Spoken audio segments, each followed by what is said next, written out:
Hi everyone! Welcome back sa ating YouTube channel. My name is Adelina. Ayan guys, kung bago po kayo sa ating channel, ay sana po wag ninyong kalimutang mag-subscribe. I-hit po ninyo ang bell button para po ma-notify po kayo kapag may bago tayong video at paki-follow na rin po ng ating mga social media. Akin pong isi-share sa inyo, ang atin pong burritos ay i-check po natin kasi kahapon meron po ako napansin sa kanya doon sa hindi po nakahang na ating burritos, yung ipinatong ko lang po doon sa mataas na pot. So ngayon po i-check natin kasi parang napangitan po ako sa kanya nung nakita ko siya kahapon.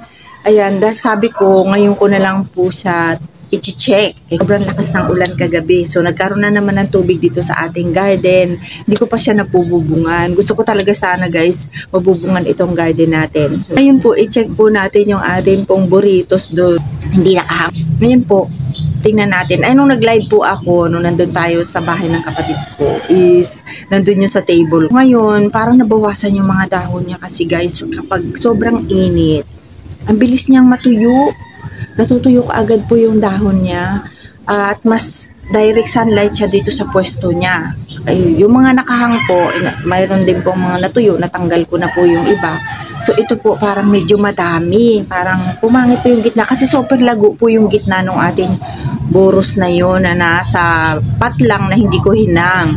Ayun guys, tingnan po natin at atin pong linisin para mga natanggal po nating dahon na natuyo.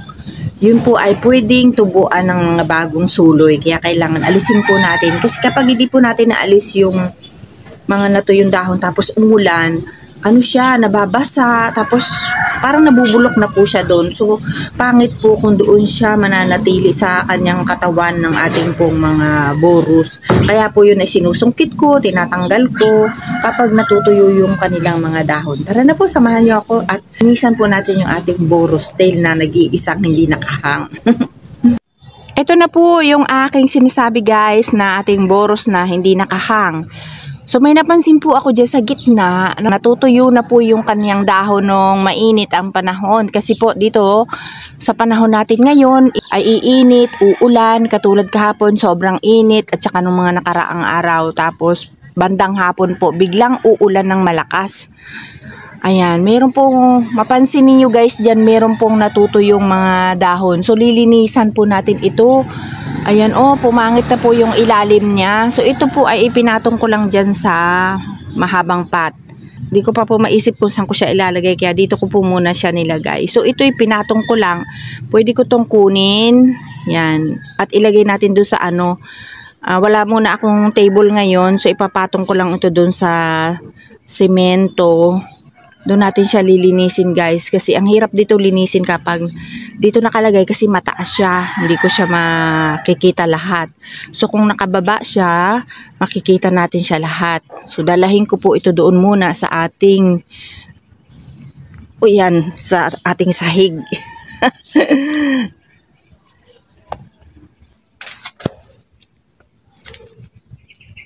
So ayan, ito po kasi basang-basa yung ating sahig dahil kawawalis ko lang dahil sa umulan nga po gabi ang lakas. Ayan po oh, ang dami siyang natuyo. Ayun katulad nito, nabasa yung nalaglag, hindi na to okay kasi nabasa na po. Ayan oh, natanggal na oh. Yan. Ay, ang dami pong natuyo guys. Ayan oh, ang dami pong natuyo. Kasi ang ating boros, hindi siya talaga pwede sa sobrang init. Ayan, kasi hanggang alas 4 po naiinitan tong isang ito. Dahil yung pwesto po niya, doon sa pinagkura natin ay doon sa gilid. So doon po, inaabot ng 4 o'clock is naiinitan pa. Sa ibang pwesto ng ating boros ay pag dumating ang alas 3, yung sa may dulo hindi na po naiinitan. Ito talaga o meron. Kukuha ako ng stick at atin pong aalisin. Ayan, kasi pag po guys, natanggal yung mga natuyong dahon. Ayun oh, makikita po ninyo katulad niyan, magkakaroon po siya ng mga suloy. Ayan oh, mga bago yung mga maliliit natin diyan na tumutubo. Pag ano naman po guys, hindi naman ako nagwo-worry kapag natutuyo yung dahon nila kapag dito sa bandang gitna. Kasi tutubuan naman siya ng suloy. Pero pag yung nakalaylay na siya, bawa ito nakalaylay na siya o nakalabas na tapos na tuyo yung dahon. So, nababawasan po dito, hindi na siya magandang tingnan. Yun yung ayaw ko guys. Yung natutuyo yung dahon dito sa gilid o nabubungian o nababawasan. Pumapangit talaga yung ating boros. Kaya gusto ko okay lang yung dito sa may bandang puno. Kasi tutubo, hindi naman siya masyadong pansin. Pag nakalaylay kasi yung pansin-pansin ang pangit tingnan, nakakasira ng beauty ng ating boros. Ayan may natanggal na po ako dito guys So alisan natin, kuha muna ako ng stick para mabawasan yung dumi ng ating boros. Ayan, di ako makakuha ng stick, ito na lang. So guys, ito pong ating mga boros. Parati ko po silang chine-check kung may ganito, mayroong tuyo, inaalis ko po. Ayan, at saka madalas pong tubuan ng mga damo yung ating boros guys, kaya po lagi ko silang tinitingnan kasi kapag nagkaroon po siya ng damo natatalo po nung mga damo yung ating boros. Saka kapag tumaas, nagkakaroon siya ng damage dahil sa pag binunot natin yung mga damo, nasasagi po yung kanilang mga dahon, so natatanggal, nabubungi. Eto, natuyo talaga guys yung mga dulo. Ayan, dami palang natuyo dito. So, ayan, di ko pala nasuot ang aking salamin. Hindi ko masyadong makita. So, ayan. Madalas ko pong tingnan ang ating mga boros. Lalo na kapag summer po, lagi ko po silang chine-check kasi, ayun, madalas po talaga silang magkaroon ng tuyong dahon guys. Kaya pag ganito namang tag-ulan, hindi naman sila masyadong alagain. Kaya lang po, ito mayroong tuyo. Kaya kahit tag-ulan, mayroon siyang natutuyong dahon. Dahil sa umaga po, sa buong maghapon mainit. Tapos magkakaroon siya ng ulan sa gabi o kaya sa hapon. Kaya meron pa rin pong natutuyong dahon sa ating mga boros. Pero talaga pong napakainit sa araw kahit po tag-ulan na. Nasilip ko siya kahapon kasi bakit parang pumapangit na yung natin boros dito. May mga itim-itim na ako napansin. Yung pala mayroon na talaga siya. Katulad nito nabubulok na siya dahil sa natuyo tapos naulanan. Kaya ang itsura niya bulok na.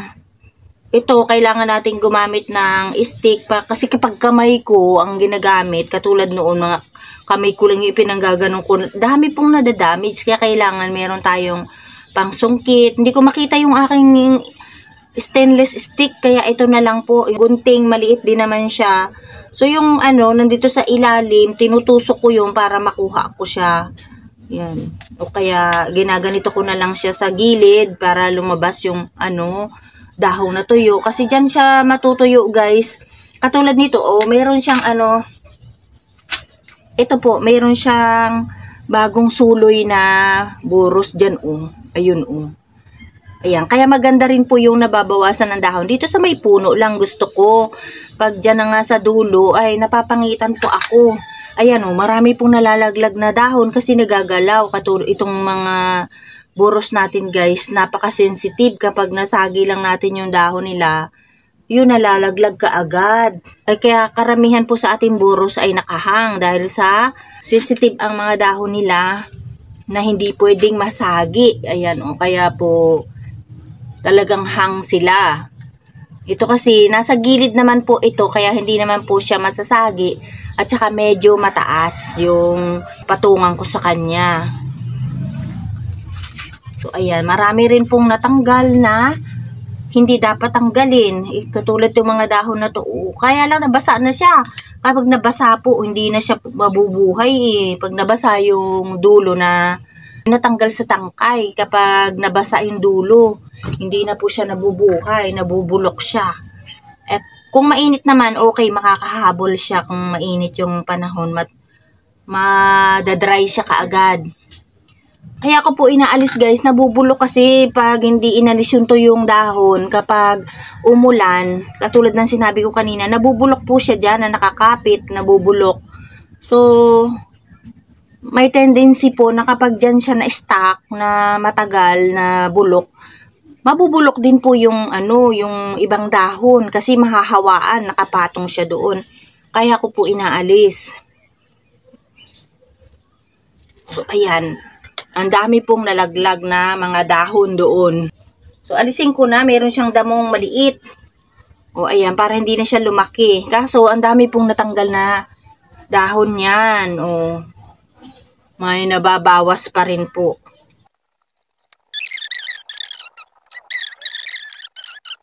Ito sa mga bago pong nanonood ngayon sa ating channel at magtatanong po ng care tips nito, ay meron na po tayong care tips. Pakihanap lang po dito sa ating YouTube channel. Pakihanap lang po sa playlist. O, ayan, madami-dami rin pong natanggal. Ito pa.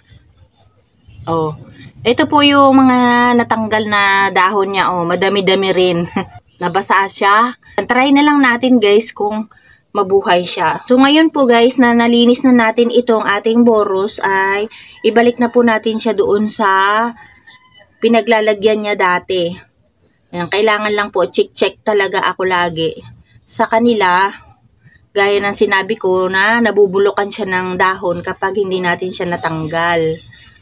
O, ayan. At saka isa pa rin po, kaya lagi ko rin po silang chinecheck dahil sa mga damo. Yung mga damo po, ang bilis lumaki lalo na po kapag tag-ulan o umuulan. Bilis po nilang sumulpot. Kaya habang maliit pa po, tinatanggal ko na siya dahil pag malaki na po yung damo, mas mahirap pong tanggalin, mas maraming madadamage sa ating borus. O yan, puro putik na.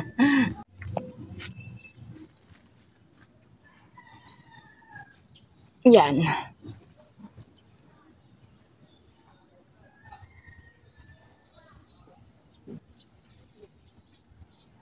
Dito ko siya inilagay guys kasi yan hindi siya nagagalaw, tapos dito pa sa taas, nasa gilid pa. Parang may natatanaw pa pala akong madumi dito. O ito yung dahon dito sa gilid Hindi ko po nakita kanina. Kasi nandun tayo sa ibabaw nakatingin. Yan.